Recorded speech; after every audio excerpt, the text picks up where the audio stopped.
कारण तिथं कसं आहे आता समाधी सोहळा, कारण कीर्तन भजन सगळं त्या ठिकाणी होतं, पण काला अमावस्याच्या दिवशी होतो, कारण साधू संत होते. कारण कुठले कुठले संत येतात ना, कोण्या काळापासून येतात ते सांगता येत नाही. कारण आता आम्हाला माहिती आहेत, आम्ही मोठे आहेत ना, तर खूप दिवसाचे खूप संत येणारे मानकरी तिथले, कोणाचे आळंदीचे पंढरपूरचे. आजचं काही भावच नाही, तर काय भावच नाही कोणाचा, देवच ते वाटत नाही त्यांना. किती सांगितलं तरी की एवढ्या घटना घडलेल्या आहेत, ते काही विनाकारण घडलेल्या आहेत का?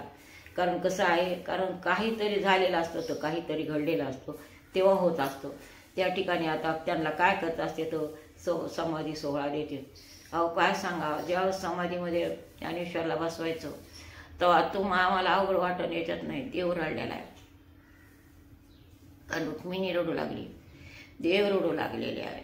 आता त्यांचे भाऊ रडते यात नवलच नाही, कारण आपल्याला सगळी माहिती रडत येत होती तिथं. कारण मुक्ताबाई तर इतक्याही करू लागल्या, शोक करू लागल्या. कारण सगळ्यालाच निवृत्तीनाथाला सुद्धा वाईट वाटलं, पण वाईट जरी वाटलं तर वेळ चुकविली का त्यांनी. कारण ज्या वेळेस जे करायचं ते होतच असतं, करावंच लागत असतं. कारण ते काही म्हातारे झाले नव्हते माझ्यासारखे म्हणा, खूप म्हातारे नव्हते झाले.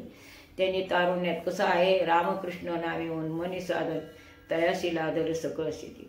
कारण जगामध्ये पाप पाहायला काय करायचं राहू, पण हे त्यांच्या हातात होतं, आपल्या तुमच्या आमच्या काही हातात नाही. कोणी काही जरी म्हणलं तरी आपल्या काही ठेवलं नाही हातात, त्यांनी हातात होतं त्यांच्या. कारण ते महाविष्णूचा अवतार सखा माझा ज्ञानेश्वर.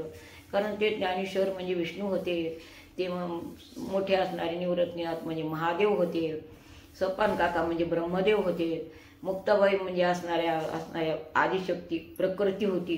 कारण मुक्ताबाईची कुठं काही नाहीच आहे लक्षात आणा. कारण हे सगळ्यांचे सगळे आहेत.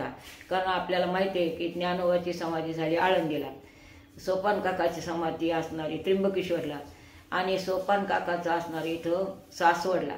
कारण निवृत्तीनाथाची समाधी असणारी कुठं त्र्यंबकेश्वरला, आणि यांची समाधी असणारी इथं असणारी त्या अशी त्यांच्या जागा झाल्या.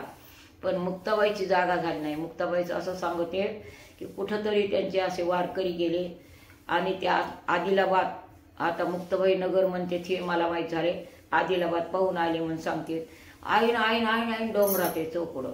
कारण त्यावेळेस होतं का काय, पण ते झोपडे मोपडे पडलेले केलेले, तेवढी एवढी मूर्ती रुक्म, त्यांच्यावर वस्त्र नाही काही नाही, जंगलात ते म्हणजे अशी मुक्ताबाईचं झालेली.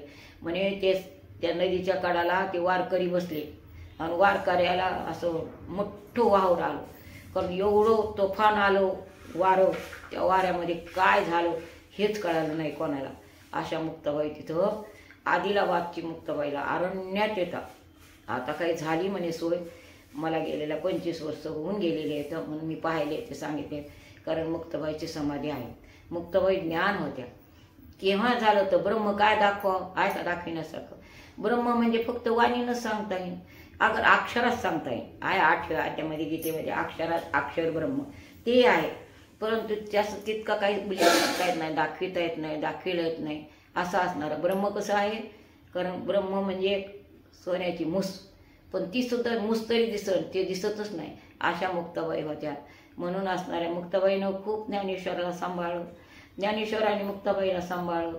ज्यावेळेस त्यांना त्रास झाला त्यावेळेस असणारा ताटी उघडा ज्ञानेश्वर, ईश्वपट ब्रह्मदोरा ताटी उघडा ज्ञानेश्वरा असं विनविलं. त्यांनी त्यांचं ऐकलं. कारण जगामध्ये बहीण भावंड जे होऊन गेलेले आहेत तसे बहीण भावंड नाही तरी बाबा आता कासे भाऊ येतं, ते भाऊ होते आणि आता भाऊ येतं असा असणारा विचार आहे जगामध्ये. जगातला विचार काढूच नका. कारण कलियुग ती आता ती बाई म्हणजे इतका माजलाय कलियुग, घनघोर माजलाय. कारण अजून तारुण्यात आला नाही बरं का, तरी लक्षात आणा गोष्ट, तारुण्यात यायचं आहे, अजून आला नाही तारुण्यामध्ये. अशा घरी मग त्यावेळेस ते भाऊ भाऊ होते. त्यांनी एकमेकाला कसं सांभाळलं, कसे राहिले, कशी कीर्ती केली जगामध्ये, कीर्ती रूपान कसे. कारण तिन्ही लोकांवरी झेंडा उजाडला त्याने आणि 3 लोकांमध्ये कीर्ती करून ठेवली. असे माझे ज्ञानेश्वर महाराजांनी केले. या ठिकाणी पूर्ण विराम.